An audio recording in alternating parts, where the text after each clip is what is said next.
ನಮಸ್ತೆ ಸರ್. ನಮಸ್ತೆ ಸರ್, ಈ ಒಂದು ಪ್ರದೇಶದಲ್ಲಿ ತಮ್ಮ ಒಂದು ಹೆಸರು ಬಹಳ ಪ್ರಾಮುಖ್ಯತೆಯಲ್ಲಿದೆ. ನೀವು ಈ ಒಂದು 2-3 ದಶಕದ ಹಿಂದೆ ಸುಂಕದಕಟ್ಟೆ ಅನ್ನೋದು ಒಂದು ಹಳ್ಳಿಯಾಗಿತ್ತು, ಗ್ರಾಮವಾಗಿತ್ತು. ಇಂದು ಬೆಳೆದಿದೆ.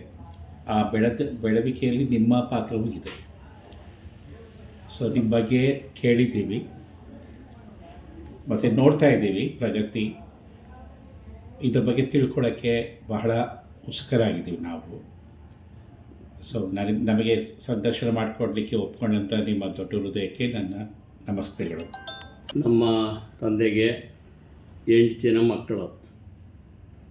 8 ಜನ ಮಕ್ಕಳಲ್ಲಿ ನಾನೇ ದೊಡ್ಡ ಮಗ. ಜವಾಬ್ದಾರಿಗಳೆಲ್ಲ ನನ್ನ ಮೇಲೆ ಬಿದ್ದಿತ್ತು. ಹಾಗಾಗಿ ನಾವು ಓದೋಕ್ಕೆ ಹೋಗ್ಬೇಕಾದ್ರೂ ಭಾಳ ಕಷ್ಟ. ಮನೆಯಲ್ಲಿ ಕೆಲಸ ಮಾಡಬೇಕು, ಕೆಲಸ ಮಾಡಿ ಮುಗಿಸ್ಬಿಟ್ಟು ಓದೋಕ್ಕೆ ಹೋಗಬೇಕಾಗಿತ್ತು. ಇಲ್ಲಿ ಪ್ರಥಮ ಎಜುಕೇಷನ್ ಸುಂಕದಕಟ್ಟೆಯಲ್ಲಿ ನಡೀತು. ಅಲ್ಲಿಂದ ಮಿಡ್ಲ್ ಸ್ಕೂಲ್ ಬಂದು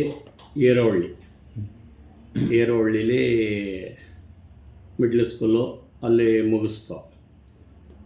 ಅಲ್ಲಿಂದ ಬಂದು corporation high school Magadi road SSLC ಗಂಟ ಓದಿ ಎರಡೂ ಕೆಲಸ. ಇವಾಗ ಒಂದು ವ್ಯವಸಾಯ ಜವಾಬ್ದಾರಿ ಎಲ್ಲನೂ ಹೊತ್ಕೊಂಡು ನಾವು ಎಲ್ಲನೂ ನಿಭಾಯಿಸ್ಬೇಕಾಗಿ ಬಂದ್ಬಿಡ್ತು. ದೊಡ್ಡ ಮಗ ಬಿಟ್ಬಿಟ್ರು, ನೀನೇನಾದರೂ ಮಾಡೋ ಅಂತ. ಆವಾಗ ವ್ಯವಸಾಯನೂ ಮಾಡಬೇಕು, ಇತ್ತ ಮಕ್ಕಳು 8 ಜನ ಮಕ್ಕಳದು ನಾವೇ ನೋಡಬೇಕು. ಇವೆಲ್ಲ ನೋಡಿಕೊಂಡು ಓದು ಅಲ್ಲಿಗೆ ನಿಲ್ತು. ಮತ್ತು ಮದುವೆಗಳು ಸ್ಟಾರ್ಟ್ ಆಯಿತು. ಅಲ್ಲಿಂದ ಈಚೆಗೆ ವ್ಯವಸಾಯದಲ್ಲಿ ಬರೋ ಆದಾಯನೂ ಕಮ್ಮಿ. ಭಾಳ 5 ಗಂಟೆ ರಾತ್ರಿಗೆ ಎದ್ದೋದ್ರು ಸಾಯಂಕಾಲ ತನಕ ದುಡಿದ್ರೂ ನಮ್ಮ ಜೀವನೋಪಾಯಕ್ಕೆ ಅಷ್ಟೇ ಸಿಗ್ತಾಯಿತ್ತು. ಎಷ್ಟೇ ಕಷ್ಟಪಡಲಿ, ಮಳೆ ಕಾಯಬೇಕು, ಬೆಳೆ ಬೆಳಿಬೇಕು. ಈ ರೀತಿ ಇರುವಾಗ ಮುಂದೆ ಬರೋಕ್ಕೆ ಸಾಧ್ಯ ಹೇಗೆ ಅನ್ನೋದು ನಮ್ಮ ಮನಸ್ಸಿನಲ್ಲಿ ಯೋಚನೆ ಸ್ಟಾರ್ಟ್ ಆಯಿತು. ಅವಾಗೇನೆ ಇದಾಯಿತು. ಕೃಷಿಲಿದ್ದಾಗ ಏನು ಬೆಳೀತಾ ಇದ್ರಿ ಆ ಸಮಯದಲ್ಲಿ? ಆವಾಗ ರಾಗಿ, ಟೊಮೊಟೊ, ಮೆಣಸಿನ್ಕಾಯಿ, ಹೀರೆಕಾಯಿ, ಸೋರೆಕಾಯಿ ಇವೆಲ್ಲನೂ ಬರೀ ಮಳೆ ನೀರಿಗೆ. ಓಕೆ. ಬೇರೆ ನೀರಿಲ್ಲ, ಬೋರ್ವೆಲ್ ಇಲ್ಲ, ಏನೂ ಇಲ್ಲ. ಆವಾಗ ಮಳೆ ಹುಯ್ಯಬೇಕು. ಒಂದು ವರ್ಷ ಬೆಳೆ ಬಂದರೂ ಬಂತು, ಬರ್ದ ಹೋದರೆ ಇಲ್ಲೇ ಇಲ್ಲ. ಆ ಬೆಳೆ ಬೆಳೆದಿದ್ದು ನಾವು ಇಲ್ಲಿಂದ ಮಾರ್ಕೆಟ್ ತೊಗೊಂಡೋಗಿ ಮಾರಬೇಕಾಗಿತ್ತು. ಅದನ್ನು ಹೇಗೆ ತಗೋತಿದ್ವಿ? ಅದು ಏನು ತಲೆ ಮೇಲೆ ಹೊತ್ಕೊಂಡು ಹೋಗ್ತಾಯಿದ್ದು. ನಮ್ಮ ತಂದೆ ನಾನು ಮಾರ್ಕೆಟ್ಗೆ ತಲೆ ಮೇಲೆ ಹೊತ್ಕೊಂಡು ಹೋಗಿ ಆವಾಗ ಬರ್ತಾಯಿದ್ದಿದ್ದು ಆದಾಯನೂ ಭಾಳ ಕಮ್ಮಿ. ಒಂದು ಮಂತ್ರಿ ಟೊಮೊಟೊ ಹಣ್ಣು ಎತ್ಕೊಂಡೋದ್ರೆ 10 ರೂಪಾಯಿಂದ 25 ರೂಪಾಯಿ ತನಕ ಬರೋದು. ದುಡ್ಡಿಗೆ ಅಷ್ಟೇ ಬೆಲೆ. 25 ರೂಪಾಯಿನಲ್ಲಿ ಬೆಲೆನೂ ಕಮ್ಮಿ ಇತ್ತು. ಒಂದು ನಾವು ಹಬ್ಬ ಹರಿದಿನಗಳಲ್ಲಿ ಬಟ್ಟೆ ಅದಕ್ಕೆ ಇದಕ್ಕೆ ಖರ್ಚುಗಳಿಗೆ ಆಗೋದು. ಈ ಥರ ಮಾಡಿಕೊಂಡು ಜೀವನ ಮಾಡಿದ್ರೆ ಸಾಕು ಅನ್ನೋಷ್ಟು ಮಟ್ಟಕ್ಕೆ ಬಂತು. ಮತ್ತು ಅದ್ರ ಜೊತೆಯಲ್ಲಿ ದನ ಕುರಿ ಇವೆಲ್ಲ ಇತ್ತು. ಅವೆಲ್ಲ ಮೇಯಿಸ್ಕೊಂಡು ವ್ಯವಸಾಯದಲ್ಲಿ ಮುಂದುವರಿಯೋಕ್ಕೆ ಸಾಧ್ಯವಾದಷ್ಟು ಟ್ರೈ ಮಾಡಿದೋ. ಮತ್ತು ವಿದ್ಯೆ ಇಲ್ಲ, ಜೀವನನೇ ಅದು. ಹೌದು. ಆ ಜೀವನ ಬಿಟ್ಟು ಬೇರೆ ನಾವು ಜೀವನಕ್ಕೆ ಹೋಗೋಕ್ಕೆ ಸಾಧ್ಯನೇ ಇಲ್ಲ. ನಾವು ಇಷ್ಟೇ ಅಂತ ಅಂದ್ಬಿಟ್ಟು ಬೆಂಗಳೂರಿಗೆ ಬೆಳೀತೈತೆ ಅಂತಲೂ ನಮಗೆ ಗೊತ್ತಿಲ್ಲ. 8 ಮಂದಿ ಸಹೋದರ ಸಹೋದರಿಯರಲ್ಲಿ ಹಿರಿಯನಾಗಿ ಬಾಲ್ಯದಲ್ಲೇ ನೀವು ಹೊತ್ತ ಜವಾಬ್ದಾರಿಗಳು ಯಾವುವು? ಮೊದಲು ಹೆಣ್ಮಕ್ಳಿಗೆ ಮದುವೆ ಮಾಡಬೇಕಾಗಿತ್ತು. ಅದು ಭಾಳ ಜವಾಬ್ದಾರಿ. ಮನೆಯಲ್ಲಿ ಹೆಣ್ಮಕ್ಳಿದ್ರೆ ಭಾಳ ಕಷ್ಟ. ಅದು ನಮ್ಮ ತಂಗಿಗೆ ಮದುವೆ ಮಾಡಬೇಕಾದ್ರೆ ಭಾಳ ಪ್ರಯತ್ನ ಪಟ್ಟು ನಮ್ಮ ತಾಯಿ ತಮ್ಮನಿಗೆ ಇದು ಮಾಡಿ ಕೊನೆಗೆ ಮದುವೆ ಮಾಡ್ತಾರೆ.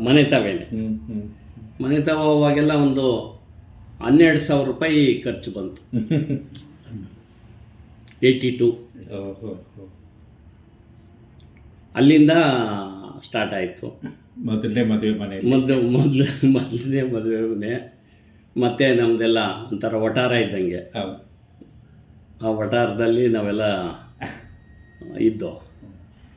ಆಮೇಲೆ ಎರಡನೇ ಮದುವೆ ನಂದು 84ನೇ ಇಸ್ವಿಲಿ. ಓಕೆ 84. ಆವಾಗ ಇವ್ರಿಗೆ ಬಡವ್ರಿಗೆ ಹೆಂಗೆ ಹೆಣ್ಣು ಕೊಡೋದು ಅನ್ನೋದು ಕೆಲವರಲ್ಲಿ ಇದಿತ್ತು. ಇಂಡೇಟ್ ಆಗ್ತಿದ್ವು, ಇನ್ಲೇಟ್ ಹಾಕೋದು ಇವೆಲ್ಲ ಇದ್ದೇ ಇರ್ತಾವಲ್ಲ ಹಳ್ಳಿಗಳಲ್ಲಿ. ಅವತ್ತು ನೋಡ್ತಾರೆ, ಇವತ್ತು ನೋಡ್ತಾರೆ. ಆ ಥರ ಆಗಿ ಏನೋ ಒಂದು ಇದಾಗಿ ನಮ್ಮ 84ರಲ್ಲಿ ನನ್ನ ಮದುವೆಗೆ ಸ್ಟಾರ್ಟ್ ಆಯಿತು. ನಂತರ ತಮ್ಮ ತಂಗಿದನ್ನು ಸೆಟ್ಲ್ ಮಾಡಿದ್ರಿ. ತಂಗಿದು ಮದುವೆ 82ನಲ್ಲಿ ಆಯಿತು. ಇದು ನನಗೆ 84ರಲ್ಲಿ ಆಯಿತು. ಇನ್ನೂ 6 ಜನ ಉಳ್ಕೊಂಡಿದ್ದೀವಿ. 6 ಜನ. ತಿರ್ಗಿ ಅವರು ವ್ಯವಸಾಯದಲ್ಲೇ ಇದೆಲ್ಲ ಸಾಕ್ಕೊಂಡು ವ್ಯವಸಾಯನ ಮಾಡಿಕೊಂಡು ಬರ್ತಾ ಇರಬೇಕಾದ್ರೆ ಒಬ್ಬೊಬ್ಬರದೇ ಅವ್ರಿಗೆ ವಿದ್ಯಾಭ್ಯಾಸ, ತಮ್ಮದಿರಿಗೆ ತಂಗಿದಿರಿಗೆ ಎಲ್ಲರಿಗೂ ವಿದ್ಯಾಭ್ಯಾಸ ಕೊಡಿಸ್ದೆ. ಎಲ್ಲರೂ ಓದಿದ್ರು, ಇಲ್ಲ ಅಂತಲ್ಲ, ಎಲ್ಲರಿಗೂ ಮದುವೆ ಮಾಡಿದ್ರು. ಅವರೊಂದು ಗುರಿ ಮುಟ್ಟಿಸಿದ್ರಿ. 95ಗೆ ಎಲ್ಲ ಮದುವೆಗಳು ಮುಗೀತು.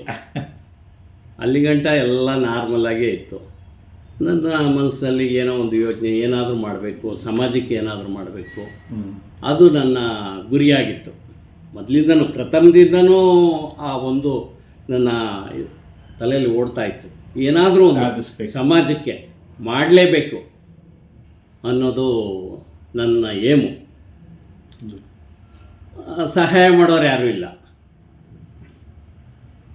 ಏನು ಮಾಡೋದು ಅದಕ್ಕೆ. ಆಮೇಲೆ ಯಾರೋ ಇಂಜಿನಿಯರು ಅವರು ಇವ್ರನ್ನ ಹಿಡಿದು ಇದು BWSS ಕೆಲಸ ಇವಕ್ಕೆ ಕಾಲಿಟ್ಟೆ.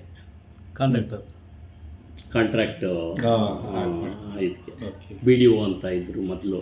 ಈ ಯಲಹಂಕ ಹೆಡ್ ಆಫೀಸು ಅಲ್ಲಿ BDO ಅಂತ ಇದ್ದರು. ಅವ್ರು ಸಣ್ಣ ಕೆಲಸ ಕೊಡೋರು. 10,000 ಬಿಲ್ಲು, 15,000 ಬಿಲ್ಲು. ಅದಕ್ಕೆ ನಾವೇ ದುಡ್ಡು ಹೊಂಚಿ ಹಾಕಿ ಎಲ್ಲ ಕೆಲಸ ಮಾಡಿದ್ಮೇಲೆ ಪೇಮೆಂಟು ಕೊಡೋದು. ಕಾಯಬೇಕಾಗಿತ್ತು 3 ತಿಂಗಳು 6 ತಿಂಗಳು. ಸ್ವಲ್ಪ ಕಾಸು ಬಂದರೂ ಖುಷಿ.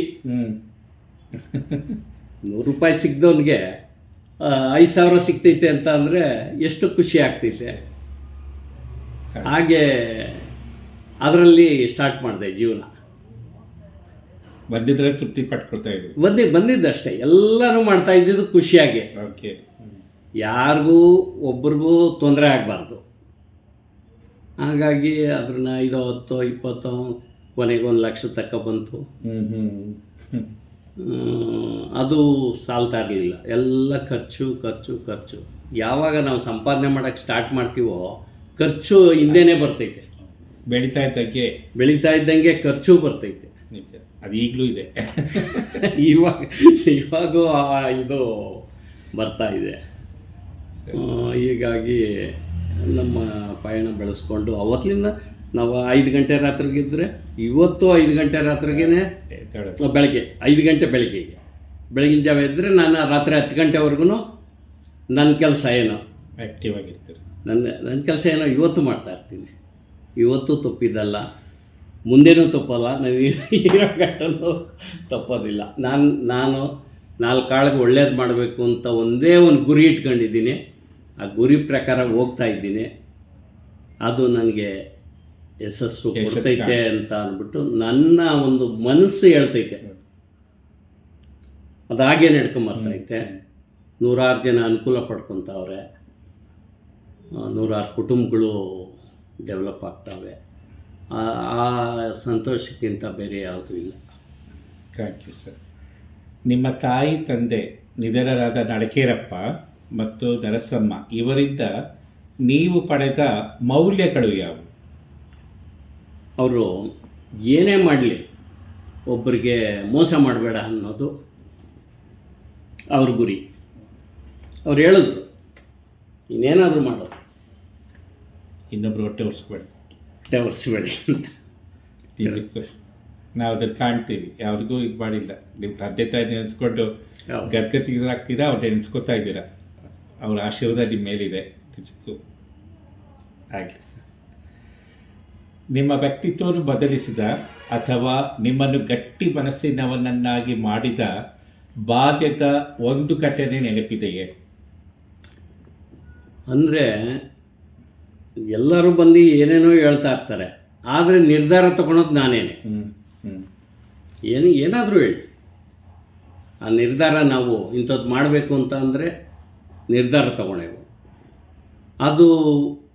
ಅದು ಯೋಚನೆ ಮಾಡಿ ಮಾಡಿ ಮಾಡಿ ಏನು ಇದು ಒಳ್ಳೇದಾ ಕೆಟ್ಟದ್ದಾ, ಇದು ತೊಗೊಂಡ್ರೆ ಒಳ್ಳೇದಾಯ್ತಿತ್ತ ಅನ್ನೋ ಇದಕ್ಕೆ ಸಂಪಾದನೆ ಮಾಡಬೇಕು ಅಂತ ನಿರ್ಧಾರ ತಗೊತಾ ಇರಲಿಲ್ಲ.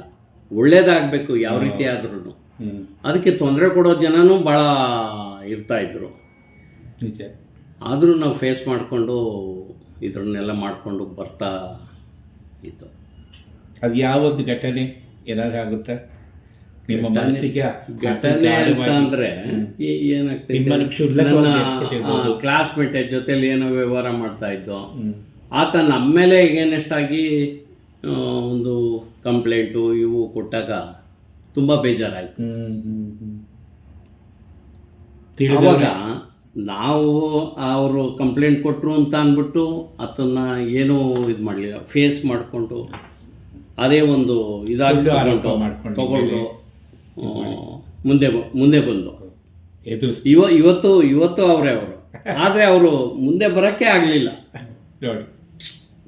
ಇವಾಗ ಏನಾದರೂ ಊರಿಗೆ ನೀರು ಅದು ಇದು ಪೈಪು ಹಾಕೋದು, ನೀರು ಕೊಡಿಸೋದು ಇವೆಲ್ಲ ಮಾಡೋಕ್ಕೆ ನಾನು ಇಂಜಿನಿಯರ್ ಹತ್ರ ಮಾತಾಡಿ ಇದಕ್ಕೆ ಕುಡಿಯೋ ನೀರು ವ್ಯವಸ್ಥೆ ಮಾಡಬೇಕು ಅಂತ ಅಂದರೆ ಅದಕ್ಕೊಂದು ಅರ್ಜಿ ಬರೆದು ಬಿಡೋದು.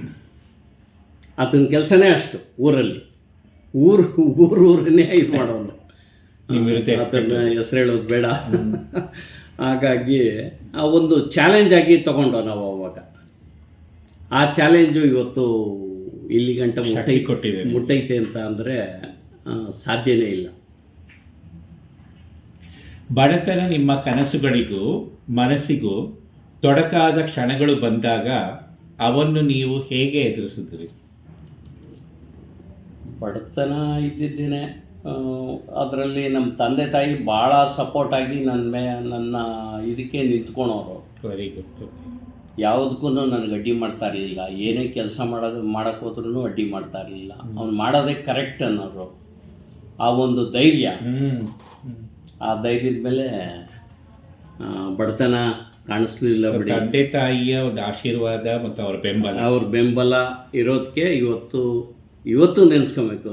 ನಮ್ಮ ತಂದೆ ತಾಯಿ ಅಷ್ಟೊಂದು ಅವರು ಪೂರ್ಣ ಆಯಿಸಿದ್ರು. ಹೌದು. ಕೊನೆಗೆ 8 ಜನ ಮಕ್ಕಳು ಏನು ಹೇಳಿದ್ರು ಕೇಳ್ತಾ ಇರಲಿಲ್ಲ. ನಾನೊಬ್ಬ ಏನಾದರೂ ಹೇಳಿದ್ರೆ ಆಯಿತು ಅವ್ನು ಮಾಡೋದೇ ಕರೆಕ್ಟು ಅಂತ ಹೇಳೋರು ನಮ್ಮ ತಂದೆ. ಸರ್, ತಮ್ಮ ಕೆಲವೊಂದು ಭಾಷಣ ಹೇಳ್ತೀರ. ನಿಮಗೆ ಕ್ರಾಂತಿಯೋಗಿ ಬಸವೇಶ್ವರರು, ಡಾಕ್ಟರ್ ಅಂಬೇಡ್ಕರ್ ಅವರು ಹಾಗೂ ಡಾಕ್ಟರ್ APJ ಅಬ್ದುಲ್ ಕಲಾಂ ಅವರ ಚಿಂತನೆಗಳಿಂದ ನಿಮಗೆ ಬಹಳಷ್ಟು ಪ್ರೇರಣೆ ಉಂಟಾಗಿದೆ ಅಂತ. ಅದು ಬಸವೇಶ್ವರ ಅವ್ರದ್ದು ಹೇಗೆ? 100ಕ್ಕೆ 100 ಸತ್ಯ. ಬಸವೇಶ್ವರ ಹೇಳ್ತಾರೆ, ಕೊಲ್ಲಬೇಡ, ಕಲ್ಲಬೇಡ, ಹುಸಿಯನ್ನು ಉಳಿಯಬೇಡ, ಯಾರಿಗೂ ಅನ್ಯಾಯ ಮಾಡಬೇಡ ಅಂತ ಅಂದ್ಬಿಟ್ಟು ಹೇಳ್ತಾರೆ. ಅದ್ರ ಭಾಗದಲ್ಲಿ ನಡ್ಕೊಂಡು ಹೋಗ್ತಾ ಇದೆ. BR ಅಂಬೇಡ್ಕರ್ ಅವರು ಕಾನೂನು ಚೌಕಟ್ಟಿಗೆ ನಾವು ಭಾಳ ಹೋರಾಟ ಮಾಡಿದ್ದೀವಿ. ಆ ಹೋರಾಟದಿಂದ ನಮಗೆ ಜ್ಞಾನೋದಯ ಆಗೈತೆ. ಇವತ್ತು ಒಂದು ಲಾ ಕಾಲೇಜ್ ಓಪನ್ ಮಾಡ್ದು ಜಡ್ಜ್ಗಳ ಮುಂದೆ ಇದೇ ಹೇಳ್ತೀನಿ ನಾನು. ಆ ಕಾನೂನು ತಿಳ್ಕೊಂಡು ಹೋದರೆ ನಾವು ಸಮಾಜದಲ್ಲಿ ಬದುಕೋದು ಕಷ್ಟ ಐತೆ. ಫಸ್ಟ್ ಕಾನೂನು ತಿಳ್ಕೊಬೇಕು. ನಮ್ಗೆ ಗೊತ್ತಿಲ್ಲದ ಹೋದ್ರು ಯಾರ ಹತ್ರ ಆದರೂ ಕೇಳಾದರೂ ತಿಳ್ಕೊಂಡು ನಾವು ಇದು ಮಾಡಿದ್ರೆ ಅದು ಒಂದು ಅಂಬೇಡ್ಕರ್ರ ಒಂದು ಚಿಂತನೆ. ನಿಜ. APJ ಅಬ್ದುಲ್ ಕಲಾಂ ಅವರು ಹೇಗೆ ಸರ್ ನಿಮಗೆ? APJ ಅಬ್ದುಲ್ ಕಲಾಮು ಒಂದು ಶಾಲೆ, ಇನ್ನೊಂದು ಇವಕ್ಕೆಲ್ಲ ಒಂದು ಮೋಟಿವೇಟಿವ್. ಹೌದು, ಸರಳ ಜೀವನ, ಒಂದು ಸರಳ ಜೀವನ. ಅದು ನಮಗೆ ಏನು ನಾವು ತಗೊಂಡು ಹೋಗೋದಿಲ್ಲ. ಹೌದು, ಎಲ್ಲ ಕೊಡೋದು ಸಮಾಜಕ್ಕೇನೆ. ಸಮಾಜದಿಂದ ತಗೊತೀವಿ, ಸಮಾಜದಿಂದ ಅವರ ಚಿಂತನೆಗಳ ಪರಿಣಾಮ ಬೀರಿದೆ. ಅವರು ಕಡಿಮೆ ಮಾತು ಹೆಚ್ಚು ಕೆಲಸ ಎಂಬ ಬದುಕಿನ ತತ್ವವು ನಿಮ್ಮ ಒಳಗೆ ಹೇಗೆ ಪ್ರಭಾವ ಬೀರಿತು? ನಮಗೆ ಅಷ್ಟಾಗಿ ಯಾರ ಮುಂದೆನೂ ಮಾತಾಡೋಕ್ಕೆ ಒಂದು ಸ್ವಲ್ಪ ಅಳುಕು ಅಂದರೆ ನಾನೇನು ತಪ್ಪು ಮಾಡ್ತೀನೋ ಮುಜುಗರ.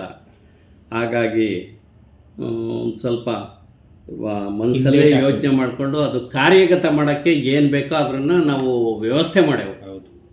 ಅದು ನಮ್ಮ ಗುರಿ. ನಿಜ. ಅದರಿಂದ ನಾನು ಯಾರ ಹತ್ರನೂ ಹೆಚ್ಚಿಗೆ ಮಾತಾಡೋಕ್ಕೂ ಹೋಗಲ್ಲ. ಕಾರ್ಯದಲ್ಲಿ ತೋರಿಸ್ತಾ ಒಂದು ಕಾರ್ಯಗತವಾಗಿ ನಾನು ಏನೇ ಮಾಡಿದ್ರೂ ಅದು ಕಾರ್ಯರೂಪಕ್ಕೆ ಬರಬೇಕು, ಅದು ಸಕ್ಸಸ್ ಆಗಬೇಕು. ಇದು ಒಂದು ಇದನ್ನ ನೋಡಿಕೊಂಡು ನಾವು ಈ ಮಟ್ಟಕ್ಕೆ ಬರಬೇಕಾದ್ರೆ ಅದೇ ಒಂದು ಚಿಂತನೆ ಯೋಚನೆ ಮಾಡೇವು. ಯೋಚನೆ ಮಾಡಿಬಿಟ್ಟು ಈ ಕೆಲಸ ಮಾಡಿದ್ರೆ ಇದಾಗ್ತೈತೆ ಅಷ್ಟೇ. ಕಾಯಕವೇ ಕೈಲಾಸ ಎಂಬ ಮಾತನ್ನು ಅಥವಾ ಎಂಬ ವಚನವನ್ನು ನೀವು ಹೇಗೆ ಅರ್ಥೈಸುತ್ತೀರಿ? ಇವಾಗ ನಾವು ಏನೇ ಮಾಡಲಿ, ನಾವು ಸ್ವಂತ ಕೆಲಸ ಮಾಡಿದಾಗೇ ಅದು ಕಾಯಕ. ಆ ಕಾಯಕ ಮಾಡಿ ತೃಪ್ತಿ, ಅದರಲ್ಲಿರೋಷ್ಟು ತೃಪ್ತಿ ಯಾವುದರಲ್ಲೂ ಇಲ್ಲ. ನಾನು ಇವತ್ತು ಬೆಳಗ್ಗೆ 5 ಗಂಟೆಗೆ ಎದ್ದು ನೇಗಿಲೆತ್ಕೊಂಡು ಹೊಲ ಉಳಕ್ಕೆ ಹೋಗಿ ಸಾಯಂಕಾಲ ತಕ್ಕ ಹೊಲ ಹೊತ್ತು ಬಂದರೆ ಅದಷ್ಟು ಶ್ರಮ ಜೀವನ. ಸಂತೋಷ, ಆರಾಮಾಗಿ ನಿದ್ದೆ ಬರ್ತೈತೆ. ಹಾಗಾಗಿ ಕಾಯಕವೇ ಕೈಲಾಸ. ನಾವು ಯಾವುದೇ ಕಾಯಕ ಮಾಡಿದ್ರೂ ಅದು ನಮಗೆ ಒಂದು ತೃಪ್ತಿ ಕೊಡ್ತೈತೆ.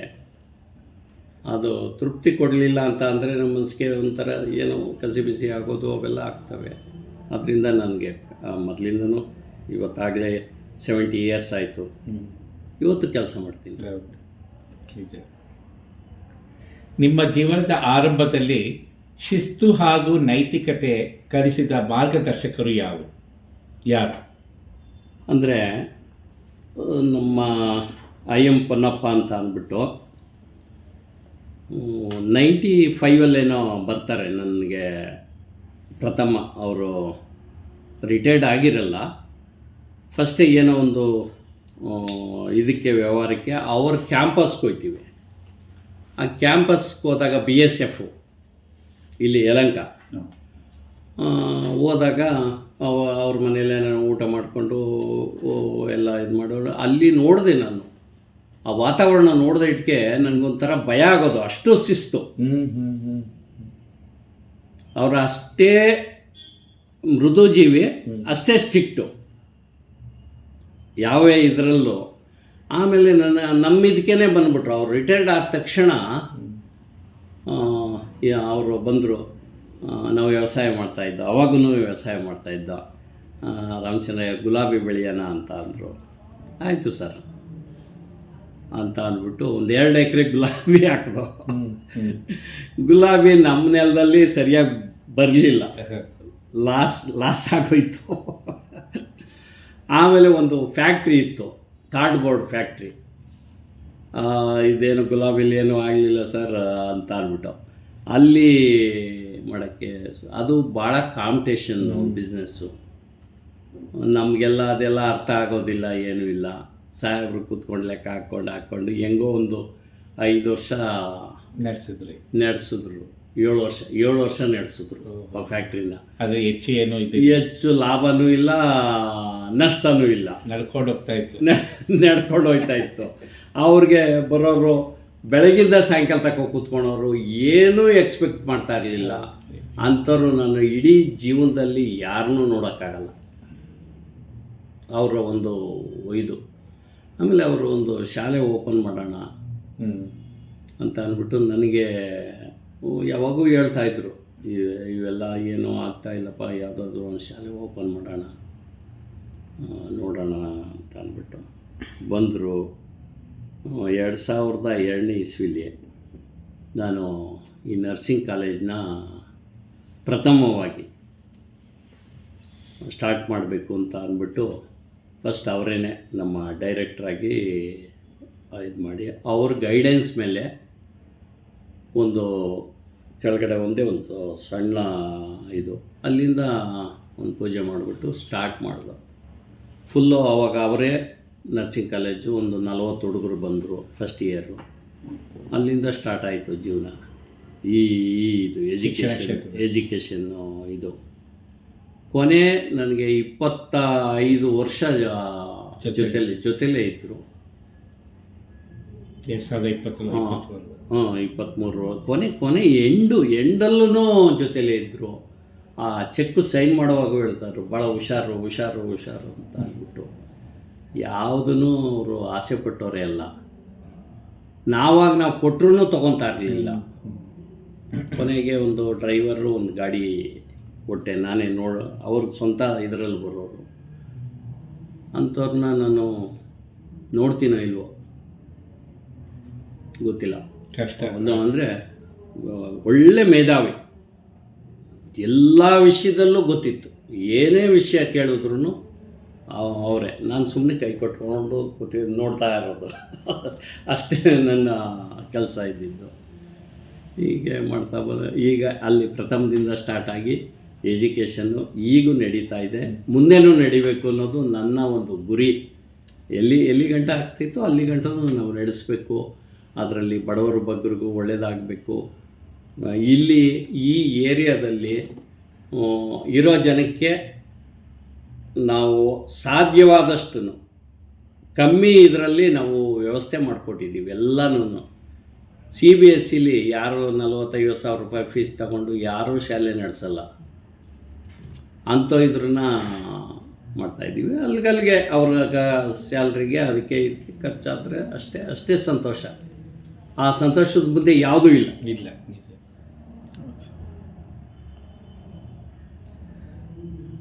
ಬದುಕಿನ ಕಷ್ಟದ ಪರಿಸ್ಥಿತಿಗಳ ಕಾರಣ SSLCವರೆಗೂ ಮಾತ್ರ ನೀವು ಓದಿದ್ರಿ, ಮುಂದಕ್ಕೆ ಓದಲು ಸಾಧ್ಯವಾಗಲಿಲ್ಲ. ನಿಮ್ಮ ಮನಸ್ಸಲ್ಲಿ ಆಗ ಏನು ಅನ್ನಿಸ್ತು? ನಮ್ಮ ಜೀವನ ಇಷ್ಟೇ ಅಂತ ನಾನು ತಿಳ್ಕೊಂಡಿದ್ದೆ. ಏನು ನಾವು SSLC ಓದಿರೋದು ನಾವು ವ್ಯವಸಾಯ ಮಾಡ್ಕೊಂಡಿರ್ಬೋದು, ಬೇರೆ ಉದ್ಯೋಗ ಗೊತ್ತಿಲ್ಲ. ಇಷ್ಟೇ ಈ ಲೆವೆಲ್ಗೆ ಇರ್ತೀವೋ ಅಂದ್ಕೊಂಡು ನಮ್ಮ ಮನಸ್ಸಲ್ಲಿ ಇತ್ತು ವ್ಯವಸಾಯ. ಆ ಥರ ಇದ್ದಾಗ ಇದನ್ನು ಚಾಲೆಂಜ್ ಆಗಿ ತಗೊಂಡು ಮುಂದೆ ಬಂದಿದ್ದೀವಿ. ಸೊ ಉನ್ನತ ಶಿಕ್ಷಣವಿಲ್ಲದೆ ಬದುಕಿನಲ್ಲಿ ಮೇಲಕ್ಕೆ ಬರಲು ನಿಮಗೆ ಬಲವಾದ ಆತ್ಮವಿಶ್ವಾಸ ಹೇಗೆ ಬಂತು? ಆದರೆ ನಮ್ಮ ಇವಾಗ ಹೇಳಿದ್ವಲ್ಲ, ನಮ್ಮ ಸಾಹೇಬರು IM ಪನೋಪರು ಅವರೆಲ್ಲ ಒಳ್ಳೆ ಮೇಧಾವಿಗಳು.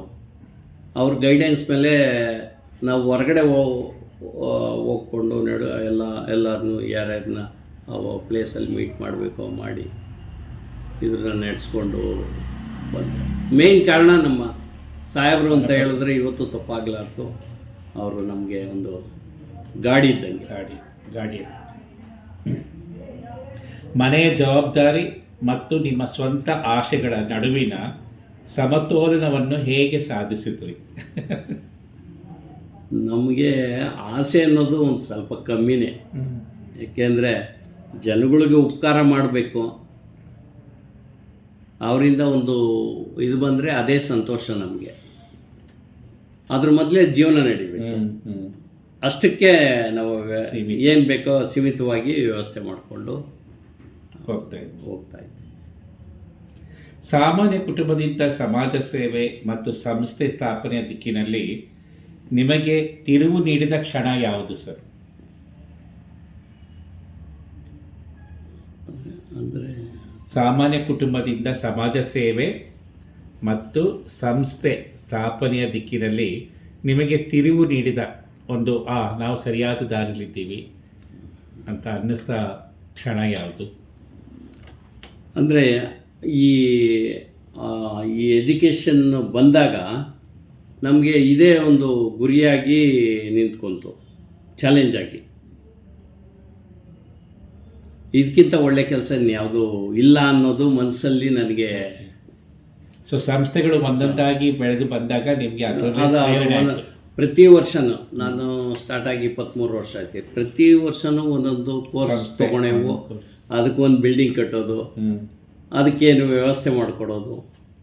ಹಾಗಾಗಿ ಇವತ್ತಿಗೂ ಎಮ್ಮರವಾಗಿ ಬೆಳೀತಾ ಇದೆ, ಮುಂದೆನೂ ಬೆಳೆಸ್ಕೊಂಡು ಹೋಗ್ಬೇಕು. ಫಸ್ಟು ನಾನು ಹೇಳಬೇಕು ಅಂದರೆ ಗಂಗೋತ್ರಿಲಿ ಒಂದು 7 ಇಯರ್ಸ್ ಇದೆ, ಅಲ್ಲಿ ಸೆಕ್ರೆಟ್ರಿ ಆಗಿ. ಅವ್ರೇನು ಮಾಡಿದ್ರು, ಒಂದು 4-5 ಜನ ಬಂದರು ಮನೆಗೆ. ರಾಧಾಕೃಷ್ಣ ಅಂತ ಅಂದ್ಬಿಟ್ಟು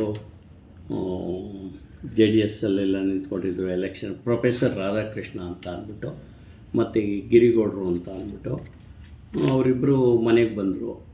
ನಾನು ಅವತ್ತೇ ಆ್ಯಕ್ಟಿವಿಟಿಯಾಗೆಲ್ಲ ಓಡಾಡ್ತಾಯಿದ್ದೆ, ಒಂದು ಎಜುಕೇಷನ್ ಇದು ಮಾಡಬೇಕು ಅಂತ ಅಂದ್ಬಿಟ್ಟು. ನನಗೆ ಅವೆಲ್ಲ ಇಷ್ಟ ಇರಲಿಲ್ಲ. ಆದರೂ ಅವ್ರು ಕೇಳಿದ್ದು 2 ಲಕ್ಷ ರೂಪಾಯಿ ಕೊಡಿ ಅಂತ ಅಂದ್ಬಿಟ್ಟು ಕೇಳಿದ್ರು. ಒಂದು 5-6 ಜನ ಸೇರ್ಕೊತೀವಿ, ಒಂದು ನರ್ಸಿಂಗ್ ಕಾಲೇಜ್ ಮಾಡಬೇಕು, ಇದೆಲ್ಲೋ ಬೇರೆ ಕಡೆ ಇದೆ, ಅದನ್ನು ತೊಗೊಬೇಕು, ಕೊಡಿ ಅಂತ ಅಂದ್ಬಿಟ್ಟು ಕೇಳಿದ್ರು. ಆಯಿತು, ಎಜುಕೇಷನ್ ಅಲ್ವಾ, ಅವತ್ತಿಂದನೂ ಎಜುಕೇಷನ್ಗೆ ಮಾಡ್ಕೊಂಬರ್ತಾಯಿದ್ದೆ. ಕೊಟ್ಬಿಟ್ಟೆ ನಾನು 3 lakhs ಕೊಟ್ಟೆ. ಬೇರೆ ಅವ್ರು ಕೇಳಿದ್ದು 2 ಲಕ್ಷ ಆದರೆ ನಾನು 3 ಲಕ್ಷನೇ ಕೊಟ್ಟೆ ಅವಾಗೆ, 95ಅಲ್ಲಿ. ಒಂದು 2002ನಲ್ಲಿ ಅವ್ರೇನು ಮಾಡಿದ್ರು, ನನ್ನ ಫ್ಯಾಮಿಲಿಗೆ ಮಡಿಕೊತೀನಿ, 7 ಇಯರ್ಸು ನೀನು ಇದರಲ್ಲಿ ಎಜುಕೇಷನ್ ಟ್ರಸ್ಟಲ್ಲಿ ಇದೆಯಾ, ಸೆಕ್ರೆಟರಿ ಆಗಿದ್ದೆ, 7 lakhs ತಂದು ಕೊಟ್ಟರು. ಆ 7 lakhsನೇ ಇವತ್ತು ಈ ಸಂಸ್ಥೆ ಬೆಳೆಯೋಕ್ಕೆ ಫೌಂಡೇಶನ್. ಅದು ಆ ಎಜುಕೇಷನ್ನಿಂದ ಬಂದಿರೋ ಹಣನ ಎಜುಕೇಷನ್ಗೆ ಖರ್ಚು ಮಾಡಬೇಕು ಅಂತ ಅಂದ್ಬಿಟ್ಟು ನನಗೆ ಒಂದು ವರ್ಷಕ್ಕೊಂದು ಸಾರಿ ಮೀಟಿಂಗ್ ಹೋಗ್ಯವನಲ್ಲಿ, ಅದು ನೋಡೇವನು, ಅದೆಲ್ಲ ಯಾಕೆ ಮಾಡಬಾರ್ದು ಅನ್ನೋದು ಅಲ್ಲಿ ಹುಟ್ಟಿತು. ಅಲ್ಲಿ ನಿಮಗೆ ತಿರು ಸಿಕ್ಕಿದ್ದು. ತುಂಬ ಥ್ಯಾಂಕ್ಸ್ ಸರ್.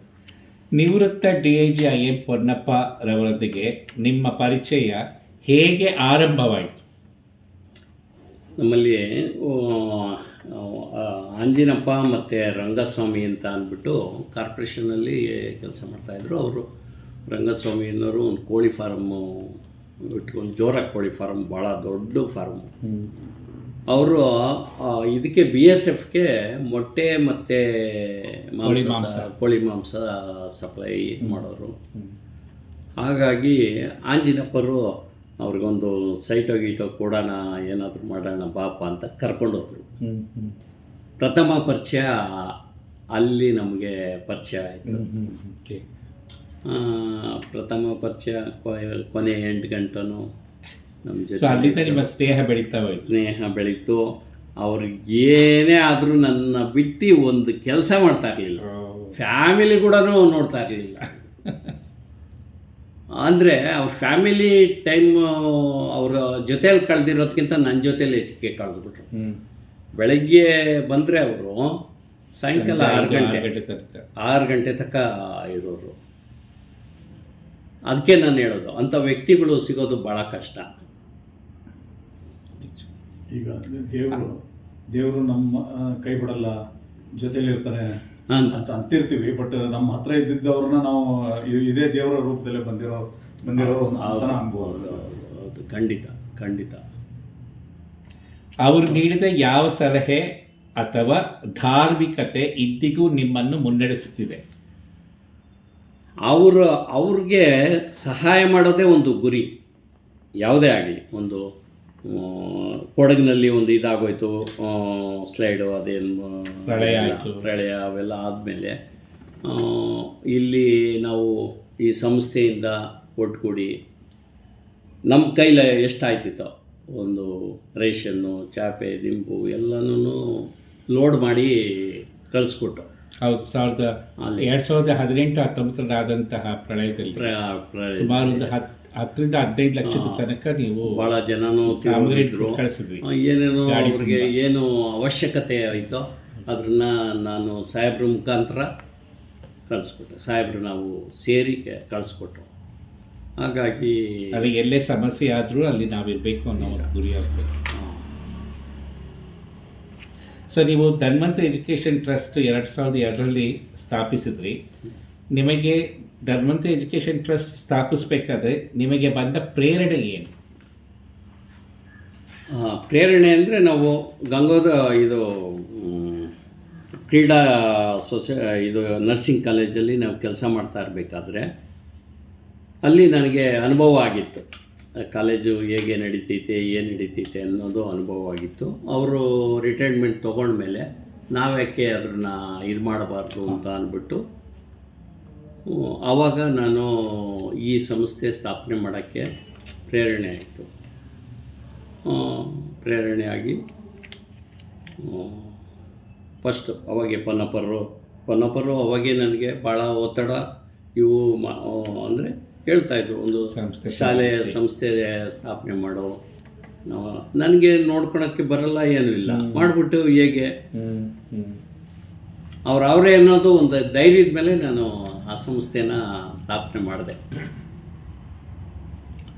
ಧನ್ವಂತರಿ ಟ್ರಸ್ಟ್ ಆರಂಭಿಸುವ ಸಂದರ್ಭದಲ್ಲಿ ಎದುರಿಸಿದ ಮೊದಲ ಕಷ್ಟಗಳು ಯಾವುವು?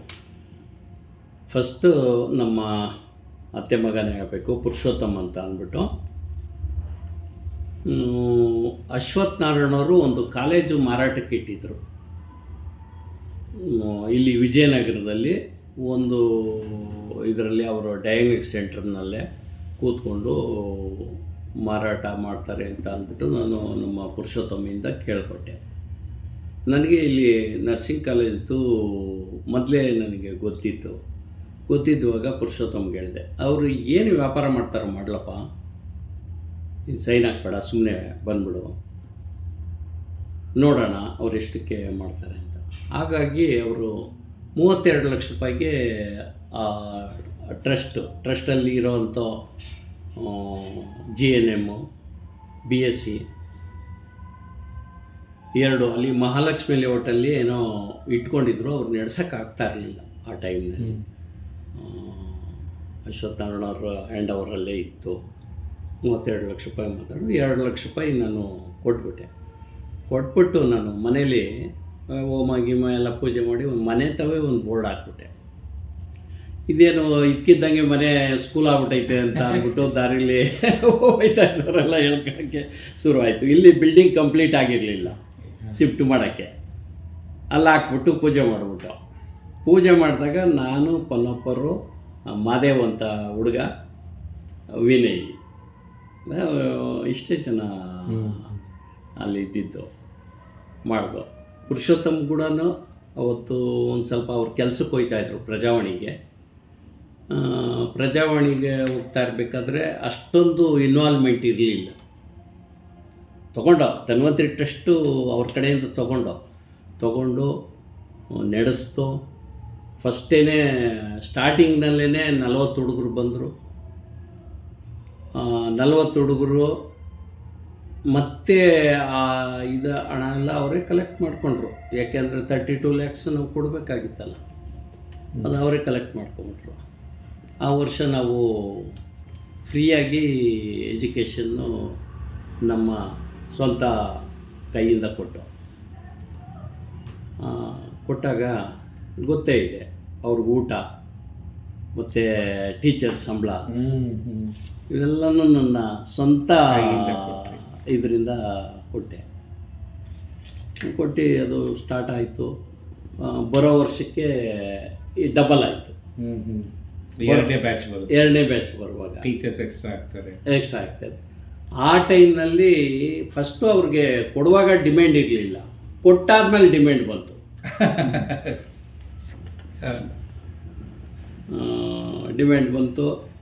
ಮತ್ತು ಅವ್ರದ್ದು ಏನಾಯಿತು, ಹಣ ಇನ್ನೂ ಸ್ವಲ್ಪ ಹೆಚ್ಚಿಗೆ ಕೇಳಿದ್ರು, ಕೊಟ್ಬಿಟ್ಟು ನಾವು ಸ್ಟಾರ್ಟ್ ಮಾಡಿಕೊಂಡು ನಮ್ಮ ಪೊನ್ನಪ್ಪರು ಒಬ್ಬರೇ ಎಲ್ಲಕ್ಕೂ ಮೇಂಟೈನ್ ಮಾಡ್ತಾ ಇದ್ದಿದ್ದೀವಿ. ಒಂದು ಟೀಚರ್ನ ಅಪಾಯಿಂಟ್ಮೆಂಟ್ ಆಗಲಿ, ಒಂದು ಎಜುಕೇಷನ್ ನಡೆಸ್ಬೇಕಾದ್ರೂ ಎಲ್ಲರನ್ನೂ ಇದು ಮಾಡ್ತಾ ಇದ್ದಿದ್ದು ಅವರೊಬ್ಬರು ಕೂತ್ಕೊಂಡು ಆರಾಮಾಗಿ ನಡೆಸ್ಕೊಂಡು ಹೋಗ್ತಾಯಿದ್ರು. ನಾನು ಹೊರಗಡೆ ಎಲ್ಲ ಓಡಾಡಿಕೊಂಡು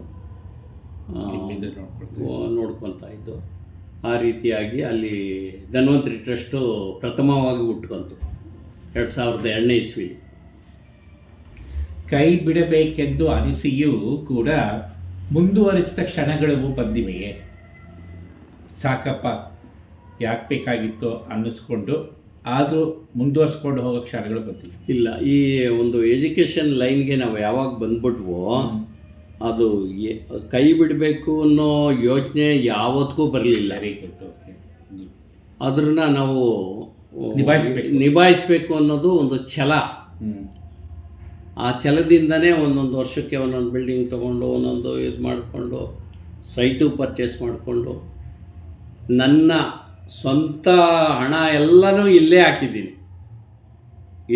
ಇದುವರೆಗೂ ನಾನು ಏನು ಸಂಪಾದನೆ ಮಾಡಿದ್ದೀನೋ ಅದನ್ನೆಲ್ಲ ಎಜುಕೇಷನ್ಗೆ ಯುಟಿಲೈಸ್ ಮಾಡಿದ್ದೀನಿ. ಕೆರೆಯ ನೀರನ್ನು ಕೆರೆಗೆ ಬೇರೆ ಏನಕ್ಕೂ ಇಲ್ಲ. ಇಲ್ಲಿ ಉತ್ಪತ್ತಿ ಆಗದೆ ಹೋದ್ರೂ ನನ್ನ ಸ್ವಂತ ರೆಂಟ್ ಆಗ್ಬೋದು, ಇನ್ನೊಂದು ಆಗ್ಬೋದು, ಎಲ್ಲನೂ ಇದಕ್ಕೆ ಯೂಸ್ ಮಾಡಿ ಆ ಒಂದು ಇದರಿಂದ ಬೆಳ್ಕೊಂಡೈತೆ. ಇಲ್ಲೇ ಆದಾಯಕ್ಕಿಂತ ಹೆಚ್ಚಿಗೆ ನನ್ನ ಆದಾಯ ಇದಕ್ಕೆ ಹಾಕ್ಕೊಂಡಿದ್ದೀವಿ. ಯುವಶಕ್ತಿಯ ಬಲವರ್ಧನೆ, ಸಮಾಜಮುಖಿ ಶಿಕ್ಷಣ, ಸೇವಾ ಮನೋಭಾವ ಒಳಗೊಂಡ ಟ್ರಸ್ಟ್ನ ಗುರಿಯನ್ನು ನೀವು ಹೇಗೆ ರೂಪಿಸುತ್ತಿದ್ದೀರಿ? ಹೇಗೆ ಅಂತ ಅಂದರೆ, ಇವಾಗ ಒಂದು ಎಜುಕೇಷನ್ ಟ್ರಸ್ಟ್ ಮಾಡಿದ್ಮೇಲೆ ಅದಕ್ಕೆ ನಮ್ಮಿಂದ ಎಲ್ಲರಿಗೂ ಅನುಕೂಲ ಆಗಬೇಕು. ಇವಾಗ ಮಕ್ಕಳು ಈ ಲಕ್ಷ್ಮೀ ವಿದ್ಯಾಸಂಸ್ಥೆ ಆಗಿರ್ಬೋದು, ಅವ್ರು ಕರ್ಕೊಂಬಂದು ಇಲ್ಲಿಗೆ ಬಿಡ್ತಾರೆ, ಅದು ಪೂರ್ತಿ ಜವಾಬ್ದಾರಿ ನಮ್ಮ ಮೇಲೆ ಇರ್ತೈತೆ. ಅವರ ಎಜುಕೇಷನ್ನು ಇನ್ನೊಂದು ಅದಕ್ಕೆ ಪೂರಕವಾದ ವ್ಯವಸ್ಥೆಗಳನ್ನ ನಾವು ಮಾಡಿಕೊಡ್ಬೇಕು. ಮಾಡಿಕೊಟ್ಟಾಗ ಅದು ಬೆಳೀತಾ ಬರ್ತಾ ಇರುತ್ತೆ. 2002ರಲ್ಲಿ ಶ್ರೀ ಲಕ್ಷ್ಮೀ ನರ್ಸಿಂಗ್ ಕಾಲೇಜನ್ನು ಆರಂಭಿಸಿದಾಗ ನಿಮ್ಮ ಮೂಲ ದೃಷ್ಟಿಕೋನ ಏನಾಗಿತ್ತು? ಅಂದರೆ ನಮಗೆ ಒಂದು ಛಲ, ಮಾಡಲೇಬೇಕು ಯಾವುದೇ ಕೆಲಸ ಆಗಲಿ, ಆ ಕೆಲಸನ ಕಾಯ ವಾಚ ಮನಸ್ಸಿನಿಂದ ಮಾಡಿದಾಗ ಅದು ಎಂಥವ್ರಿಗೂ ಯಶಸ್ವಿ ಕೊಡ್ತೈತೆ. ನನಗೆ ಅಂತ ಹೇಳೋದಿಲ್ಲ, ಯಾರೇ ಮಾಡಿ ಅದು ಛಲ ಬಿಡಬೇಡಿ. ಆ ಛಲ ಇಟ್ಕೊಂಡಿದ್ದೀವಿ. ಜನರ ನಂಬಿಕೆ ಗಳಿಸಲು ನೀವು ಮಾಡಿದ ಮೊದಲ ಪ್ರಯತ್ನಗಳು ಯಾವುವು? ಇವಾಗ ನೀವೇ ಕ್ವಶನ್ ಕೇಳ್ತಾ ಇದ್ದೀರಾ. ನಿಮ್ಮ ಮೇಲೆ ನಾವೇನಾದರೂ ತಪ್ಪು ಆಪಾದನೆ ಹೊರಿಸಿದ್ರೆ ಜನ ನಮ್ಮನ್ನು ನಂಬೋದಿಲ್ಲ. ಯಾವಾಗ ನಾವು ನಿಮ್ಗೆ ಒಳ್ಳೇದಾದರೆ ನಾವು ಏನು ಬೇಕಾದರೂ ಮಾಡ್ಬೋದು, ಅದೇ ಕೆಟ್ಟದ್ದು ಮಾಡಿದಾಗ ಜನ ನಂಬಿಕೆನೇ ಹೊರಟೋಗ್ಬಿಡ್ತೈತೆ. ಅದು ಒಂದು 4 ಕಡೆ ವಾಯ್ಸ್ ಬಂದ್ಬಿಡ್ತು ಅಂತ ಅಂದರೆ ಮತ್ತೆ ಯಾರೂ ನಂಬಲ್ಲ. ಅದು ಇವತ್ತು IAS ಆಫೀಸರ್ ಆಗಿರ್ಬೋದು, ಜಡ್ಜ್ ಆಗಿರ್ಬೋದು, ಇನ್ನೊಬ್ಬರಾಗಿರ್ಬೋದು, ನಾವು ಹೋದರೆ ಒಂದು ಖುಷಿಯಾಗಿ ಮಾತಾಡ್ತಾರೆ. ನನಗೆ ಅದು ಭಾಳ ಸಂತೋಷ ಆಗ್ತೈತೆ. ಅಂದರೆ ಬೇರೆ ಅವರಿಂದ ಏನೂ ಬೇಕಾಗಿಲ್ಲ. ನನಗೆ ನಾವು ಹೇಳಿದ್ದನ್ನು ಅದನ್ನು ನಾವು ಕಾರ್ಯರೂಪಕ್ಕೆ ತರೋದಕ್ಕೆ ನಂಬಿಕೆ ಏನೋ ಇದು ಮಾಡ್ತಾರೆ, ಒಳ್ಳೇದು ಮಾಡ್ತಾವ್ರೆ ಇವರು ಅನ್ನೋ ಭಾವನೆ ಜನಗಳಲ್ಲಿ ಮೂಡ್ತೈತೆ.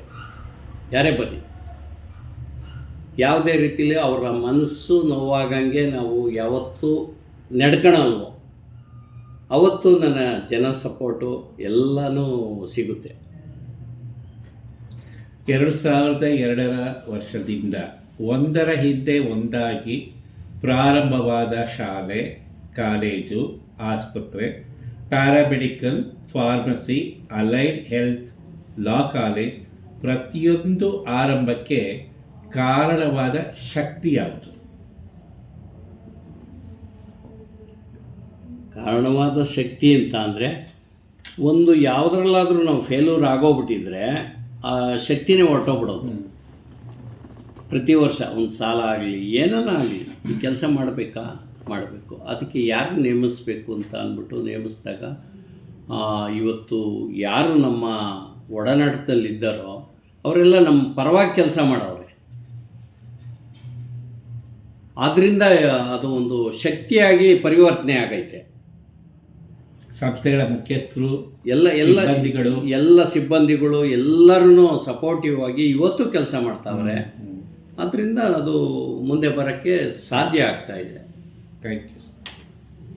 ಇಂದು 5,000 ವಿದ್ಯಾರ್ಥಿಗಳು ಮತ್ತು 800 ಸಿಬ್ಬಂದಿ ಇರುವ ದೊಡ್ಡ ಕುಟುಂಬವನ್ನು ನಿರ್ವಹಿಸಲು ನೀವು ಅನುಸರಿಸುವ ನಾಯಕತ್ವ ಮೌಲ್ಯಗಳು ಯಾವುವು?